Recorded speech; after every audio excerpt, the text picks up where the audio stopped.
మసిపట్టిన ఆకాశం కింద కాంక్రీటు ఊపిరితో బతికీడుస్తున్న గ్రామాన్ని నేను చూస్తుండగానే వేలాది కవర్లు గాలిలో తేలుతూ వచ్చి నా వీధుల్ని కప్పేస్తున్నాయి.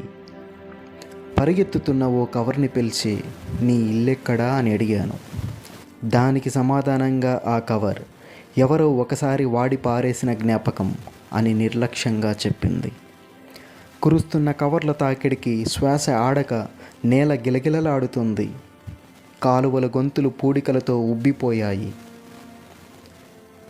వీటి పయనం గురించి వాకపు చేద్దామని గాలిని పక్కకు పిలిచి అడిగాను. దానికి సమాధానంగా ఆ గాలి మనిషి చేయి నుంచి అతని ఊపిరి ఆగే వరకు అని హెచ్చరించింది. అసలు ఈ కవర్ ఎక్కడి వరకు వెళుతుందోనని నేను కూడా ఓ కవర్ ముసుగు వేసుకొని రహస్యంగా వెంబడించాను. చెత్త కుప్ప అంచుల నుంచి కాలువలోకి జారి చాటుగా నదితో కలిసి ప్రవహించి చివరకు సముద్రాన్ని చేరుకుందా కవర్.